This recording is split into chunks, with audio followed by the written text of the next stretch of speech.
اماں کافی دنوں سے میری شادی کے لیے مجھے راضی کر رہی تھیں۔ ہر دوسرے دن محلے کی شنو خالہ ان کے پاس آئی بیٹھی ہوتی۔ شنو خالہ شادی کے لیے رشتے کرواتی تھیں، اور اماں کا کہنا تھا کہ شنو نے اب تک جتنے رشتے لڑکے لڑکیوں کے کروائے ہیں وہ سب کامیاب شادی شدہ زندگی گزار رہے ہیں، بلکہ کئی ایک تو ایسے تھے جن کے بچے بھی اب بڑے ہو رہے تھے۔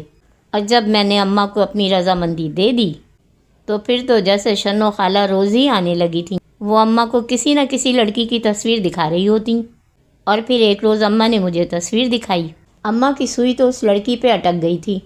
ان کا کہنا تھا کہ بہت معقول گھرانہ ہے، 2 بہنیں اور 2 بھائی ہیں، ایک بہن کی شادی ہو چکی ہے اور اس لڑکی سے چھوٹے 2 بھائی ہیں جو بھی پڑھ رہے ہیں۔ لڑکی بھی تعلیم یافتہ ہے اور بہت شریف ہے۔ لڑکی صورت شکل کی بہت اچھی تھی۔ میں نے اماں کو اپنی رضامندی دے دی۔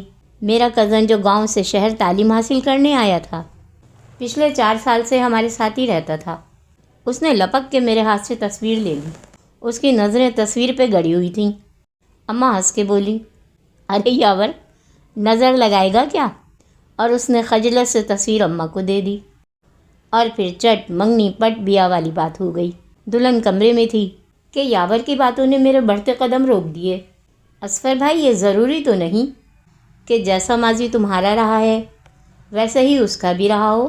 میں نے کہا، دیکھو بھائی، میں اپنے ضمیر سے مطمئن ہوں، کیونکہ میں نے ہمیشہ اپنے کردار کی حفاظت کی ہے۔ کالج لائف میں 2-4 لڑکیوں سے اگر دوستی ہوئی بھی تو وہ دوستی صرف فون کالز کی حد تک تھیں، اس سے زیادہ اور کچھ نہیں۔ میرا کردار صاف ہے بھائی، اور میری بیوی کا کردار بھی مشکوک نہیں ہوگا۔ وہ ہنس پڑا، بولا، بڑا بھروسہ ہے۔ یاور کا انداز طنزیہ سا تھا۔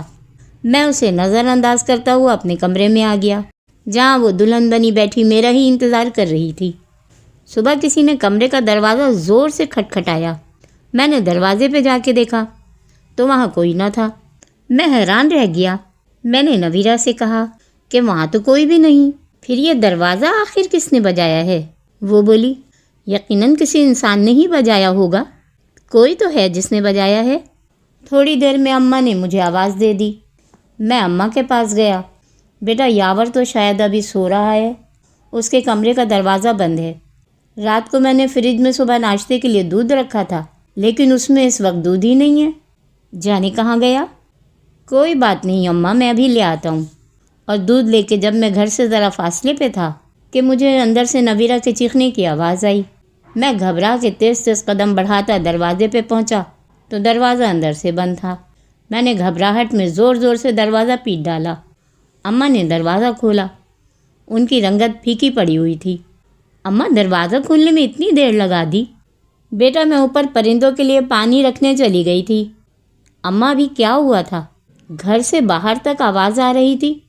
اماں بولی، پتہ نہیں، اور کچن میں چلی گئیں۔ میں کمرے میں آیا، نویرہ سے پوچھا، نویرہ تم اتنی زور زور سے کیوں چیخ رہی تھیں؟ کیا ہوا تھا؟ وہ خود کو نارمل کرتے ہوئے بولی، نہیں ایسا تو کچھ بھی نہیں، آپ کے کان بجے ہوں گے۔ اچھا؟ میں اچھا کہہ کے خاموش تو ہو گیا، لیکن اندر سے ایک چڑچڑاہٹ ہو رہی تھی کہ آخر میری شادی والے دن سے یہ کیسے عجیب و غریب معاملات چل رہے ہیں۔ میں چڑ کے بولا، تو تم ہی دروازہ کھول دیتی، میں کتنی دیر سے باہر کھڑا تھا۔ ٹھیک ہے، آئندہ میں خیال رکھوں گی۔ آج شام میں اماں کو ہلکا ہلکا بخار تھا۔ میں ڈاکٹر کے پاس لے جانے لگا تو بولی، ارے بیٹا، شادی کی تھکن ہے جو ابھی اتنی جلدی کہاں اترے گی، اسی تھکان سے بخار ہو گیا۔ رات کا کھانا تو اماں نے دوپہر کے کھانے کے ساتھ ہی تیار کر لیا تھا۔ نویرہ نے اماں کو صبح اٹھنے سے منع کر دیا۔ اماں، آپ آرام کریں، صبح ناشتے کی فکر نہ کیجیے گا، میں بنا لوں گی۔ صبح نویرہ ناشتہ بنانے کا کہہ کے کمرے سے چلی گئی۔ تقریباً 1 گھنٹہ گزر گیا، لیکن وہ اب تک ناشتہ بنا کے فارغ نہ ہوئی تھی۔ میں کچن کی طرف جانے کو اٹھا تو کمرے کا دروازہ باہر سے بند تھا۔ میں نے دروازے کو پیٹ دیا کہ آخر باہر سے کس نے بند کر دیا، لیکن دروازہ نہ کھلا۔ میں نے یاور کو کال کی کہ دروازہ کھولے۔ اس نے آ کے دروازہ کھولا اور بولا، یار دروازہ تو کھلا ہوا تھا، تم کہہ رہے ہو باہر سے بند تھا، لگتا ہے تمہارا دماغ کام نہیں کر رہا۔ اور میں ہکا بکا اس کی شکل دیکھ رہا تھا۔ میں اچھا کہہ کے خاموش تو ہو گیا، لیکن اندر سے ایک چڑچڑاہٹ ہو رہی تھی کہ آخر میری شادی والے دن سے یہ کیسے عجیب و غریب معاملات چل رہے ہیں۔ کچن میں جا کے دیکھا تو نویرہ ناشتہ بنا رہی تھی۔ یاور بولا، اصفر بھائی میں تو آپ کو بڑا ہوشیار سمجھتا تھا، لیکن آپ تو جملہ ادھورا چھوڑ کے وہ خاموش ہو گیا۔ غصہ تو مجھے پہلے ہی آ رہا تھا۔ میں نے کہا، کیا مطلب ہے تمہارا؟ لگتا ہے آپ کو ہر بات کھل کھل کے بتانا پڑے گی۔ ابھی تو شادی کا نیا نیا بخار ہے، دھیرے دھیرے اپنی بیوی کو سمجھ جاؤ گے۔ یہ کہہ کے وہ باہر چلا گیا۔ ناشتے سے فارغ ہونے کے بعد میں پرندوں کو دانہ پانی دینے چھت پہ گیا۔ جب واپس آیا تو نویرہ یاور کے کمرے سے نکل رہی تھی۔ مجھے تو دیکھتے ہی پتنگے لگ گئے۔ میں نے ناگواری سے کہا، تم یاور کے کمرے میں کیا کرنے گئی تھیں؟ پہلے تو وہ گڑبڑائی، پھر بولی، گھر کی صفائی کر رہی تھی، وہاں میں جھاڑو دینے گئی تھی۔ اس کے اس جواب پہ میں مطمئن نہ ہوا۔ میں نے چڑ کے کہا، تمہیں صفائی کرنے کی کیا ضرورت تھی؟ کیوں؟ میں ناشتہ بنا سکتی ہوں، صفائی نہیں کر سکتی۔ نویرہ کے رویے نے مجھے الجھا کے رکھ دیا تھا، اور پھر سارا دن گزر گیا۔ وہ میری طرف سے منہ پھلائے بیٹھی رہی۔ رات کھانے کے بعد میں بیٹھا نویرہ کو ہی دیکھ رہا تھا، جو سر جھکائے بیٹھی تھی۔ میں نے کہا، اب کیا ہوا ہے جو منہ بنائے بیٹھی ہو؟ بولی، یہاں میں خوش نہیں رہ سکتی۔ میری حیرانی کی تو انتہا نہ رہی۔ کیوں بھائی، ایسا کیا ہے یہاں؟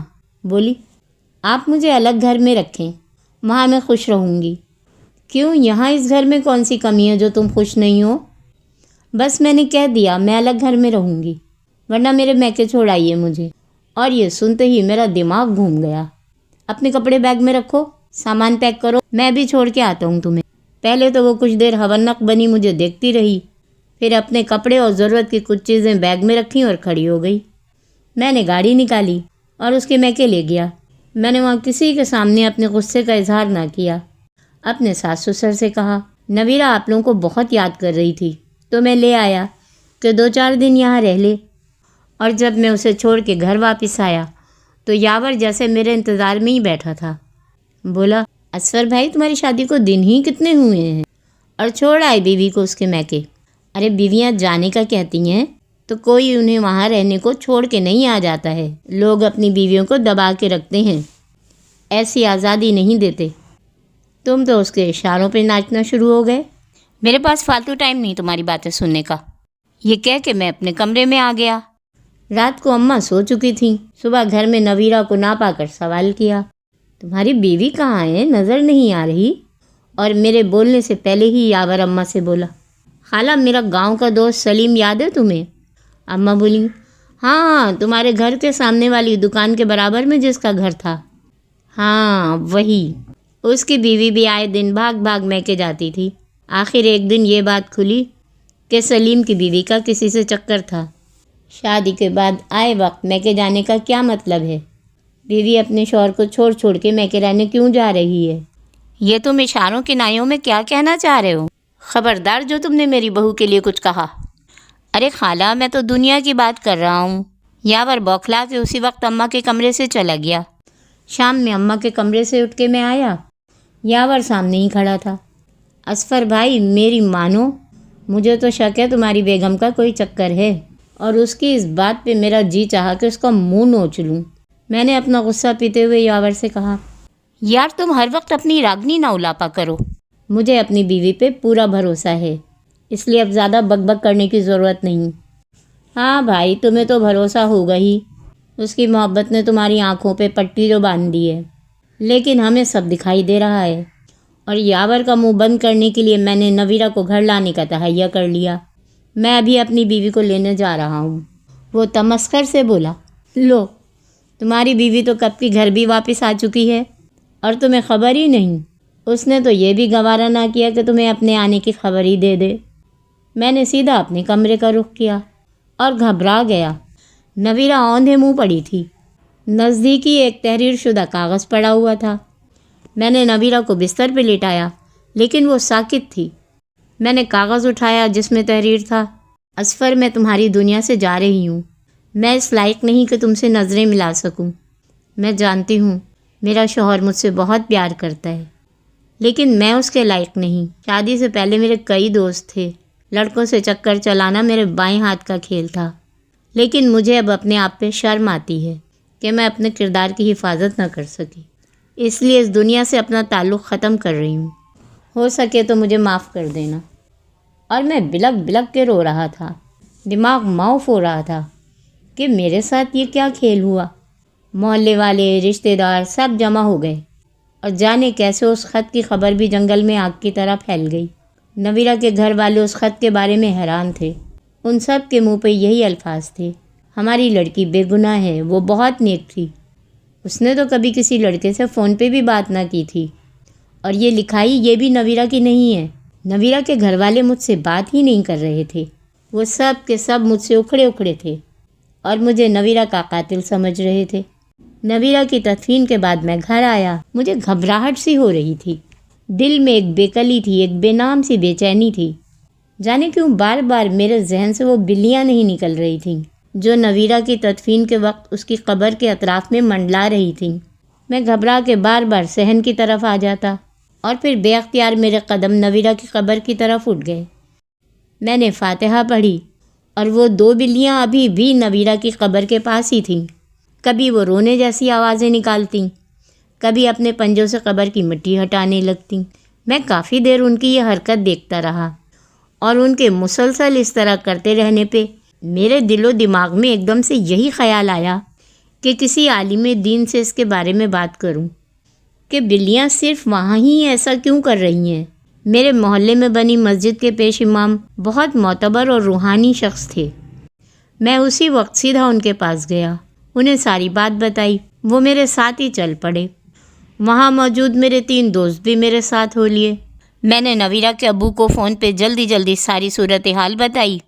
مولانا صاحب نے قبر پہ آ کے فاتحہ پڑھی اور کچھ دیر آنکھیں بند کیے زیر لب کچھ پڑھتے رہے۔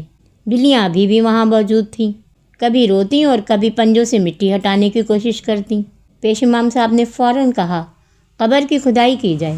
مجھے تھوڑا ڈر بھی محسوس ہو رہا تھا۔ نویرہ کے ابو اور اس کے دونوں بھائی بھی آ چکے تھے۔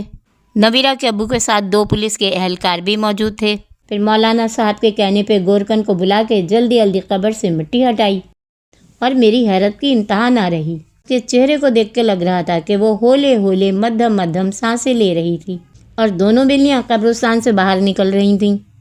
ایسا لگتا تھا جیسے ان کا کام پورا ہو گیا ہو۔ ہم لوگ نویرہ کو لے کے سیدھے اسپتال پہنچے۔ ڈاکٹرز نے بتایا کہ مریضہ شدید کومے میں ہے، کچھ نہیں کہا جا سکتا کہ یہ کنڈیشن کب تک رہے گی، ہفتہ، 15 دن، مہینہ یا اس سے زیادہ۔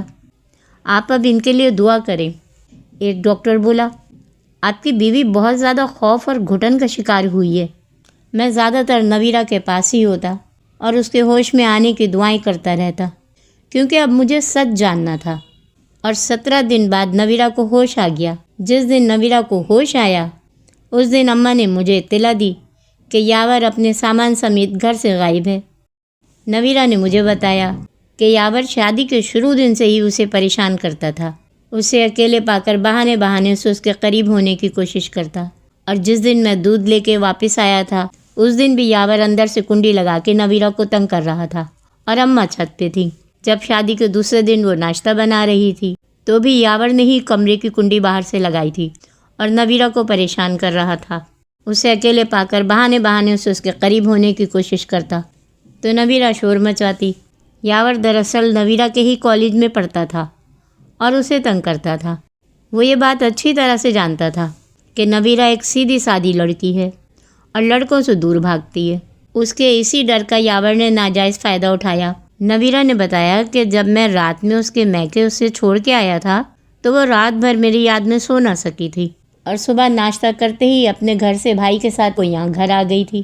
میں اماں کے کمرے میں تھا اور میری غیر موجودگی میں یاور اس کے پاس میرے کمرے میں چلا گیا اور نویرہ کے چہرے پہ انگلیاں پھیرنے لگا، جس پہ نویرہ نے ایک زوردار تھپڑ اسے لگا دیا، اور جوابی کارروائی کے طور پہ یاور نے نویرہ کی پشت سے اس کے سر پہ ایک ڈنڈا دے مارا۔